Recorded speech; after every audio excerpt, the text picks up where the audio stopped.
नमस्ते साथीहरू। यदि हजुरहरू वर्षौंदेखि पुरानो कब्जियत, ग्यास्ट्रिक र पेट सफा नहुने समस्याले हैरान हुनुहुन्छ, त्यसो भने आज म हजुरहरूलाई पेटलाई भित्रदेखि चङ्गा बनाउने एउटा अचूक घरेलु उपाय सिकाउँछु। भिडियो अन्तिमसम्म हेर्नुहोला है। यो हो अन्जिर अर्थात् फिग।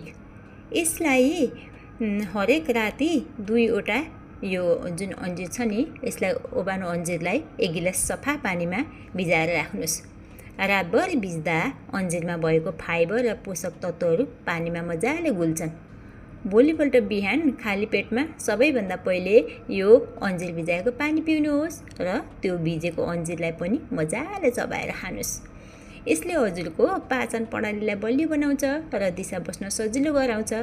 तर याद राख्नुहोस्, यदि हजुरलाई डायरिया पखाला लागेको छ वा सुगरको मात्रा निकै उच्च छ भने अन्जिर धेरै नखानुहोला। अनि हजुरले एकदम गम्भीर धेरै बिरामी हुनुहुन्छ भने चाहिँ डक्टरसँग पनि सल्लाह गर्नुहोला। यो उपयोगी भिडियो सेयर गरेर अरू साथीहरूलाई पनि जानकारी दिनुहोला है त। धन्यवाद।